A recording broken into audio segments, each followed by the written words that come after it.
Science പറയുന്നതനുസരിച്ച് ഏതാണ്ട് 3 ലക്ഷം വർഷങ്ങൾക്ക് മുമ്പ് ഒരു ജീവപരിണാമത്തിലൂടെയാണ് മനുഷ്യവംശം എന്ന ഹോമോസാപ്പിയൻസ് ഉണ്ടായത് എന്നാണ്. അപ്പോൾ സ്വാഭാവികമായിട്ട് ഒരു ചോദ്യം ഉണ്ടാവും, പരിണമിക്കണമെങ്കിൽ എന്തെങ്കിലും ഒരു ജീവൻ ആദ്യം വേണ്ടേ?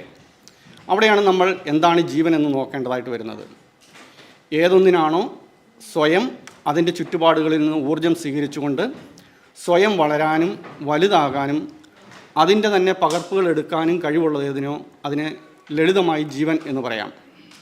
ഈ നിർവചനം അനുസരിച്ച് നോക്കിക്കഴിഞ്ഞാൽ ഒരു DNA തന്മാത്രയിൽ ജീവൻ്റെ എല്ലാ സവിശേഷതകളും കാണാൻ സാധിക്കും.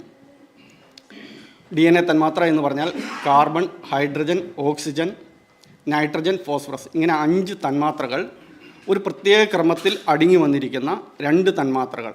അവയുടെ നൈട്രജൻ ബേസുകൾ തമ്മിൽ ഒരു ബന്ധനത്തിലൂടെ ഒന്നുചേർന്നിരിക്കുന്ന ഒരു തന്മാത്രയാണ് DNA തന്മാത്ര എന്ന് പറയുന്നത്. അതിൻ്റെ ഒരു പ്രത്യേകത എന്ന് പറഞ്ഞാൽ അതിന് ബോണ്ടിങ് ഉണ്ടാക്കാൻ പറ്റുന്ന മറ്റ് ചില ആറ്റങ്ങൾ അതിൻ്റെ തൊട്ടടുത്ത് വന്നു കഴിഞ്ഞാൽ അതുമായിട്ട് കൂട്ടിച്ചേർത്ത് നിർത്തി അടുത്തത് ചേർത്ത് നിർത്തി അങ്ങനെ ഒരു വലിയ ഒരു തന്മാത്ര ഉണ്ടാകും. അതിനെ പ്രോട്ടീൻ തന്മാത്ര എന്ന് നമ്മൾ പറയും. അപ്പോൾ ഈ പ്രോട്ടീൻ തന്മാത്രയുടെ സ്വഭാവം എന്ന് പറയുന്നത് ഇതിൻ്റെ അകത്തുള്ള നൈട്രജൻ ബേസുകളുടെ വിന്യാസക്രമത്തിനനുസരിച്ചായിരിക്കും ഉണ്ടാവുക. അഡനിൻ, തൈമിൻ, ഗ്വാനിൻ, സൈറ്റോസിൻ, ഇങ്ങനെ 4 തരത്തിലുള്ള ബേസുകളാണ് DNA-യിലുള്ളത്. അപ്പോൾ നമുക്കറിയുന്ന ലോകത്തിലുള്ള എല്ലാ ജീവികളുടെയും ശരീരം ഉണ്ടാക്കപ്പെട്ടിരിക്കുന്നത് പ്രോട്ടീൻ കൊണ്ടാണ്. വ്യത്യസ്ത തരങ്ങളായ പ്രോട്ടീനുകൾ ഉണ്ടാകുന്നതിന് കാരണം ഈ 4 നൈട്രജൻ ബേസുകളുടെ വിന്യാസത്തിലുള്ള വ്യത്യാസമാണ്.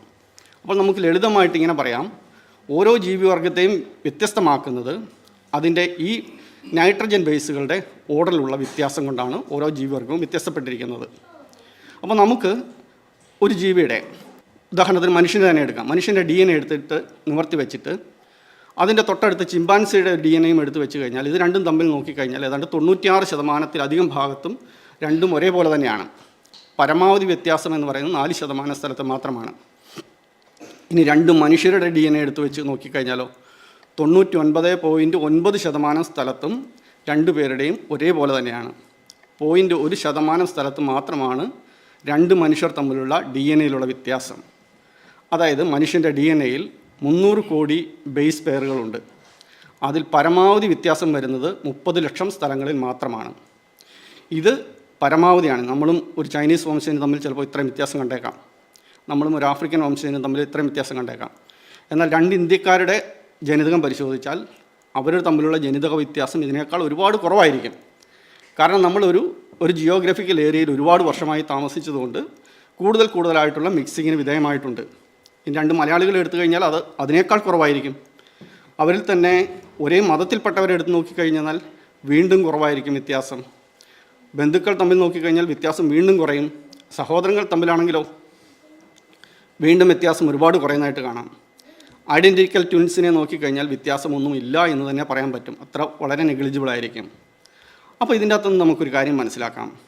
ഒരാളുടെ ജനിതകം, അയാളുടെ DNA കോഡ് ഇങ്ങനെ എടുത്തു വെച്ചിട്ട് അതിന് ചുറ്റും ലോകത്തിലുള്ള എല്ലാ മനുഷ്യരുടെയും DNA എടുത്ത് ഇങ്ങനെ കോഡ് വെച്ചെന്നാൽ ഇതുമായിട്ട് ഏറ്റവും സാമ്യമുള്ളത് ആദ്യം, അതിനുശേഷം അടുത്തത്, ഇങ്ങനെ നമുക്ക് വിന്യസിച്ചാൽ ഒരാളുടെ ഏറ്റവും അടുത്ത ബന്ധു തൊട്ട് അയാളുടെ തൊട്ടടുത്ത ബന്ധു മുതൽ അകന്ന ബന്ധു വരെയുള്ള ഒരു ശ്രേണിയായിരിക്കും നമുക്ക് കിട്ടുന്നത്. അതായത് ഇതിങ്ങനെ നോക്കിക്കഴിഞ്ഞാൽ ഒരാളുടെ ബന്ധുക്കളെ നമുക്ക് കണ്ടെത്താൻ പറ്റും എന്നുള്ള ഒരു വലിയ കണ്ടെത്തൽ നടത്തിയത് ലൂഗി ലൂക്ക കഫാലി ഷോർഷ എന്ന് പറയുന്ന ഒരു ശാസ്ത്രജ്ഞനാണ്. ഇതാണ് ജീനോമിക്സ് എന്ന് പറയുന്ന ഒരു ശാസ്ത്രശാഖയുടെ തുടക്കം. നമുക്കറിയാം ഇതിൻ്റെ അകത്ത് വ്യത്യാസം വരുന്നതിന് കാരണം മ്യൂട്ടേഷനാണ്. മ്യൂട്ടേഷൻ എന്ന് പറയുന്നത് ഈ പറയുന്ന നൈട്രജൻ ബേസുകളുടെ വിന്യാസക്രമത്തിൽ എന്തെങ്കിലും ഒരു മാറ്റം വരുന്നത്. ഈ മാറ്റം വരുന്നതിന് ഒരു ക്രമമുണ്ട് എന്ന് കണ്ടെത്തി ഓരോ ഇതും മാറുന്നത് ഇത്ര വർഷം കൊണ്ടാണ് എന്ന് ദീർഘമായ പഠനത്തിലൂടെ കണ്ടെത്തിയത് അലൻ വിൽസൺ എന്ന് പറയുന്ന മറ്റൊരു ശാസ്ത്രജ്ഞനാണ്.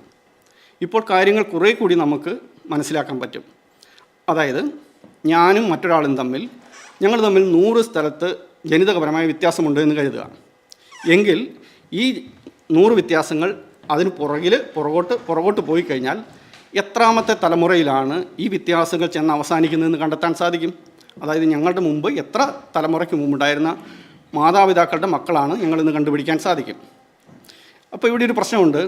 നമ്മുടെ ഇത് കണ്ടുപിടിക്കണമെങ്കിൽ ഒന്നുകിൽ ഞങ്ങൾ രണ്ടുപേരും ജീവിച്ചിരിക്കണം, അല്ലെങ്കിൽ ഞങ്ങളുടെ മൃതദേഹത്തിൽ നിന്നെങ്കിലും DNA കിട്ടണം.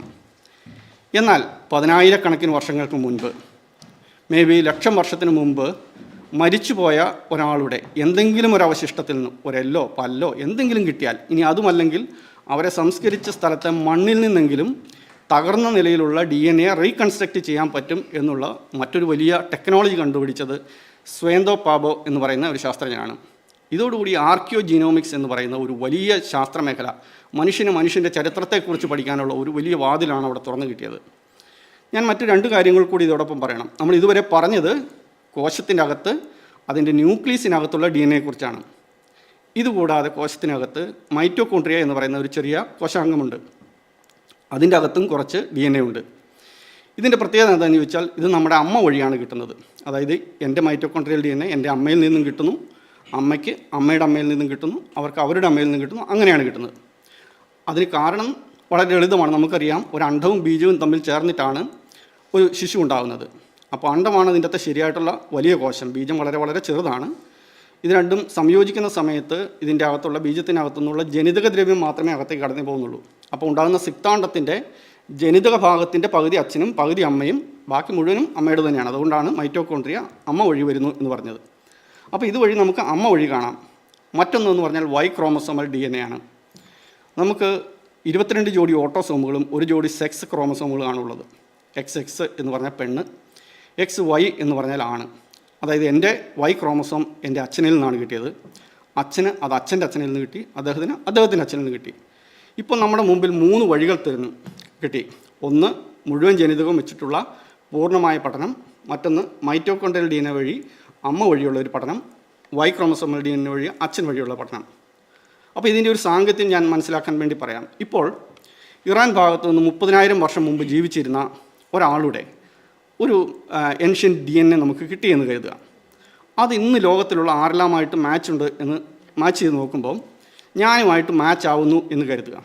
അപ്പോൾ അതിനകത്ത് മനസ്സിലാക്കുന്നത് എൻ്റെ പൂർവികരിൽ ആരോ ഒരാൾ എങ്കിലും ഈ ഇറാൻ ഭാഗത്ത് നിന്ന് വന്നിട്ടുണ്ട് എന്നാണ്. ഇനി ഞാനുമായിട്ട് വളരെയധികം ബന്ധമുള്ള മറ്റൊരു കസിൻ, ഞങ്ങൾ തമ്മിൽ 10 ജനറേഷൻ്റെ വ്യത്യാസമാണെന്ന് വിചാരിക്കുക. എൻ്റെ ഉള്ളിൽ ഈ ജനിതകമുണ്ട്, അയാൾക്ക് ജനിതകമില്ല എന്ന് പറഞ്ഞാൽ അത് മനസ്സിലാക്കുന്നത് ഈ മുത്തശ്ശനോ മുത്തശ്ശിയോ വന്നത് ഈ 10 തലമുറയ്ക്കുള്ളിൽ മാത്രമാണ് എന്നാണ് മനസ്സിലാകുന്നത്. ഇനി അതിൽ മൈറ്റോകോൺട്രിയൽ DNA ആണ് ഞാനുമായിട്ട് മാച്ചാകുന്നു എന്ന് പറഞ്ഞാലോ വന്നതെൻ്റെ ഒരു മുത്തശ്ശിയാണ് എന്ന് മനസ്സിലാക്കാം. Y ക്രോമസോമൽ DNA ആണെങ്കിലോ വന്നതൊരു മുത്തശ്ശനാണെന്ന് മനസ്സിലാക്കാം. രണ്ടിലും ഉണ്ടെങ്കിൽ രണ്ടുപേരും അവിടുന്ന് വന്നവരാണെന്ന് മനസ്സിലാക്കാം. ഇങ്ങനെ മനുഷ്യനെക്കുറിച്ചുള്ള പൂർവ്വചരിത്രത്തിൻ്റെ വഴികൾ പഠിക്കാൻ പറ്റി എന്നുള്ളതാണ് ഈ പറയുന്ന ശാസ്ത്രമേഖലയുടെ വലിയ പ്രത്യേകത.